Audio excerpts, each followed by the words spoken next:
Pagi, Bu. Gimana kabarnya, Nak Ibu? Baik, Bu. Nah, hari ini adalah hari pertama kita dalam pertemuan di kelas 10. Sebelum kita memulai pembelajaran kita, ada baiknya kita melakukan doa sejenak. Kepada ketua kelas, tolong dipimpin doanya, Nak. Baik, Bu. Terima kasih. Selanjutnya, mengenai absen kita, tolong anak ibu sekretaris bawakan absennya ke depan. Oh, ternyata kita hadir semua ya, puji Tuhan. Terima kasih. Ibu, materi kita hari ini berbicara mengenai hubungan sosial dalam masyarakat. Anak ibu, ada yang udah tahu hubungan sosial dalam masyarakat itu apa? Saya, Bu, tahu, Bu. Ya, anak ibu yang di belakang, silahkan. Hubungan sosial adalah Ya, jawabannya hampir mendekati. Kalau begitu, langsung saja kita masuk ke dalam materi. Pertama, kita harus mengetahui tujuan dari pembelajaran kita itu apa. Yaitu yang pertama, tujuan pembelajaran kita adalah mengidentifikasikan hubungan interaksi tindakan sosial dalam masyarakat. Yang kedua, menjelaskan proses interaksi sosial dalam masyarakat. Yang ketiga, mengidentifikasi proses interaksi sosial dalam masyarakat. Dan yang terakhir, yaitu mengidentifikasi realitas sosial di dalam masyarakat. Langsung saja kita masuk ke dalam materi kita, yaitu hubungan sosial dalam masyarakat. Di sini Ibu sudah menyediakan mind mapping untuk bisa mempersingkat atau memperjelas materi pembelajaran kita hari ini. Kepada anak Ibu, di sini ada poin pertama, yaitu hubungan sosial dalam masyarakat. Untuk anak Ibu, hubungan sosial ini diartikan sebagai interaksi timbal balik antara individu dengan individu, kelompok dengan kelompok, dan individu dengan kelompok. Dalam hubungan sosial ini itu kita bisa melihatnya dalam masyarakat melalui 3 aspek. Yang pertama ada interaksi sosial, lalu yang kedua ada tindakan sosial, dan yang terakhir ada realitas sosial. Nah, untuk interaksi sosial itu sendiri dibagi menjadi beberapa faktor yang mempengaruhinya. Anak ibu bisa lihat gambarnya di sini. Yang pertama itu ada identifikasi. Nah, identifikasi ini digambarkan sebagai seseorang berusaha untuk meniru orang lain, tapi dalam rangka meniru tidak sepenuhnya, hanya saja meniru, mungkin saja meniru kebaikannya atau meniru gaya berpakaiannya, meniru gaya berbicaranya gitu. Lalu ada yang kedua, imitasi. Di sini seperti gambar tertera di sini, seseorang yang berusaha untuk sedemikian rupa menyerupai idolanya, Justin Bieber. Nah, lalu ada sugesti. Sugesti ini adalah suatu tindakan memberikan pengaruh kepada orang lain atau sebuah ajakan. Yang selanjutnya ada simpati. Simpati ini adalah suatu bentuk interaksi sosial, memberikan rasa iba terhadap orang lain. Ketika ada orang jatuh, kita bersimpati untuk menolong mereka, begitu. Lalu ada empati. Nah, empati ini adalah bentuk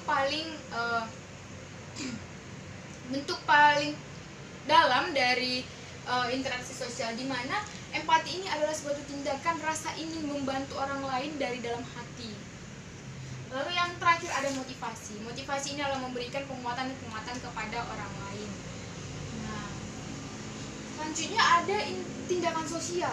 Tindakan sosial di sini ada beberapa, dibagi ke dalam 4 tipe. Yang pertama ada tindakan sosial rasional. Lalu tindakan sosial rasional ini adalah tindakan sosial yang sering kita lakukan. Contohnya itu saat kita mengikuti ujian masuk perguruan tinggi. Nah, itu dinamakan sebagai tindakan rasional, yang artinya kita melakukan sebuah tindakan itu dengan tujuan tertentu yang ingin kita capai di masa yang akan datang. Lalu ada tindakan berorientasi pada nilai.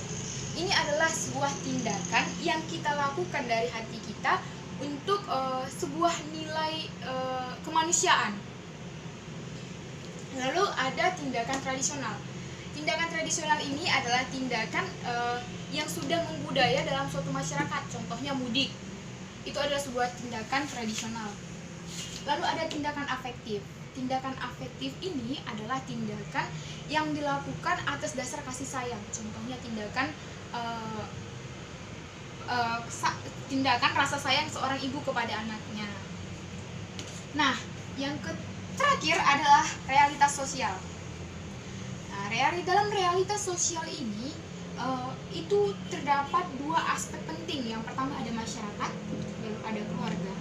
Di dalam realitas sosial itu akan tercipta yang dinamakan dengan masyarakat, di mana masyarakat ini akan terjadi berkat adanya sekelompok manusia yang hidup bersama dalam sebuah wilayah tertentu, di mana mereka akan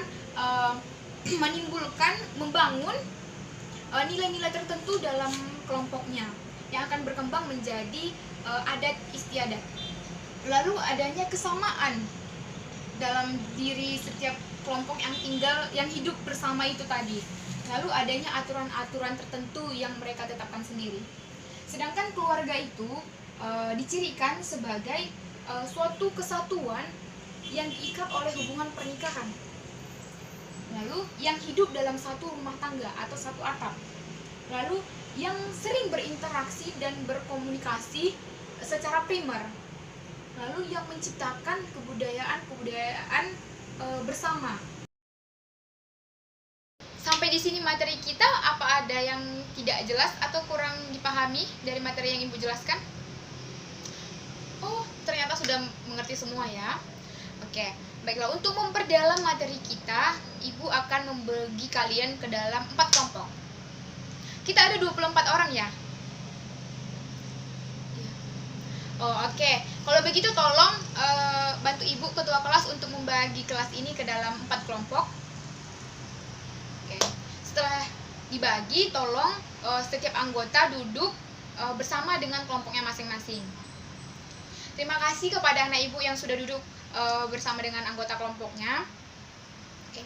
Tugas kita hari ini adalah Ibu ingin kalian mengidentifikasi serta menjelaskan mengenai contoh kasus dalam masyarakat mengenai materi kita hari ini, yaitu hubungan sosial dalam masyarakat. Anak Ibu bisa melihat dari segi aspek interaksi sosialnya maupun segi aspek tindakan sosialnya ataupun dari realitas sosial dalam masyarakat itu. Oke. Nanti setelah sudah mendapatkan contoh kasusnya, anak Ibu bisa mendiskusikan mengenai hal tersebut, lalu menuangkan hasil diskusinya ke dalam kertas kerja yang sudah Ibu bagikan kepada ketua kelompoknya masing-masing. Oke.